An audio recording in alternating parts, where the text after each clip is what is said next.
जहां सोच वहां शौचालय, इस तरह के आदर्शवादी संदेश हमें सरकार की ओर से बहुत सुनने को मिलते हैं, लेकिन जब जमीनी हकीकत को जाना जाता है तो मुद्दे कुछ इस तरह के निकल कर आ जाते हैं कि जहां रहीसी वहां शौचालय।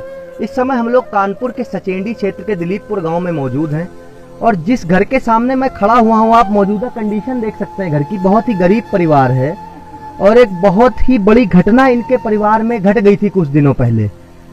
मौजूदा प्रधान अभी नया नया है, वह क्या कार्य कर रहा है उसका कुछ अवलोकन नहीं निकल कर आया है, लेकिन जो पूर्व प्रधान थे, कोई ठाकुर साहब थे, उनसे इस परिवार ने तमाम बार गुहार लगाई शौचालय के लिए, लेकिन इनको शौचालय नहीं दिया गया। इस समय भी आप देख सकते हैं कि घर में कोई शौचालय मौजूद नहीं है। घर की महिलाएं यहाँ बैठी हुई हैं।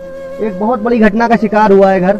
इस घर की एक बेटी जो खुले में शौच के लिए गई हुई थी और गांव के ही कुछ दमंगों ने उसके साथ कुकृत्य कर दिया। कुकृत्य आप समझ सकते हैं, मैं बलात्कार की बात कर रहा हूं। उसके बाद में विवाद हुआ, विवाद में, विरोध में, तैश में मारपीट हुई। मारपीट में 24 घंटे बाद जेल के अंदर जिस व्यक्ति ने बलात्कार किया था उधर के किसी व्यक्ति की मृत्यु भी हो गई। उसमें तमाम मुकदमेबाजी हुई। प्रशासन ने तमाम राजनीतिक सरगर्मी को भी धारणा बनाया, लेकिन अभी भी ये परिवार कहीं ना कहीं न्याय की तलाश में है और इसको न्याय नहीं मिल रहा है। हम आपको अंदर से इनका घर दिखाना चाहेंगे कि आप देख लीजिए आके मेरे साथ में कि क्या कंडीशन है घर की। ये आप देख सकते हैं कि एक मकान ये है, एक कमरा ये बना हुआ है जिसमें वो बेटियां रहा करती थी, और ये अंदर का हालात हैं। ये पुराने जमाने की धन्नी वाली छत पड़ी हुई है।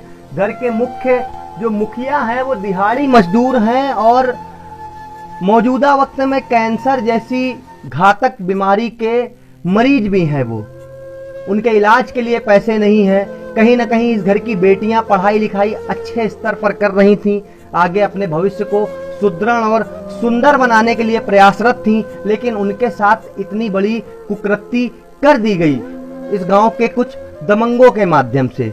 हम आपको बताना चाहते हैं कि आज भी उत्तर प्रदेश सरकार कितने भी अपने वादे कर ले क्राइम को खत्म करने के लिए, लेकिन जब आप जमीनी हकीकत पर उतर कर देखेंगे तो कहीं ना कहीं वादों का खोखलापन आपको नजर आएगा। जिस प्रकरण में इस समय मैं मौजूद हूँ यहाँ पे, यहाँ कुछ ऐसा ही नजर आ रहा है।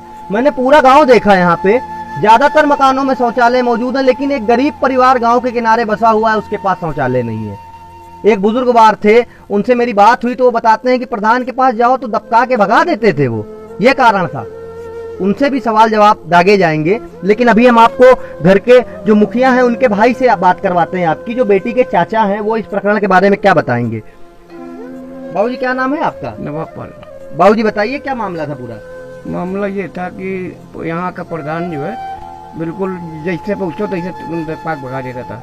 आप जो ये वारदात हुई है, जो बलात्कार की घटना हुई है, उसके विषय में कुछ बताइए। किन लोगों का हाथ था इसमें, क्या क्या मामला है? इसमें कल्लू पाड़े का जी, और बगुआ वाजपेयी का, बगुआ तिवारी जी, गौरव और पुल्लन। ठीक। इसमें प्रशासनिक कार्रवाई इसमें किस प्रकार की गई है? कुछ नहीं सुनवाई हो रही। अच्छा, कोई सुनवाई नहीं। कोई राजनीतिक दांवपेच किसी नेता का हाथ? कोई नहीं, कोई नहीं है ना। अच्छा, प्रशासन से आप अपनी क्या बात बोलना चाहते हैं, क्या आवाज आप उठा रहे हैं, आप बताएंगे हमें, हम पहुंचाएंगे आपकी आवाज वहां तक। न्याय चाहिए उनका, न्याय चाहिए आपको। हाँ। तो जैसा कि आप लोग देख रहे हैं कि एक गरीब परिवार है, इतना ज्यादा कहीं ना कहीं न्याय की पुकार कर रहा है, न्याय की तलाश में दर दर भटक रहा है और प्रशासन इनके साथ न्याय नहीं कर रहा है। यदि इस प्रकरण में आगे कोई भी जानकारी निकल कर आती है तो आपको IBN टुडे न्यूज के माध्यम से अवगत करा दिया जाएगा। मैं संवाददाता शिवांक अग्निहोत्री, कैमरामैन संजय के साथ, IBN टुडे उत्तर प्रदेश। धन्यवाद।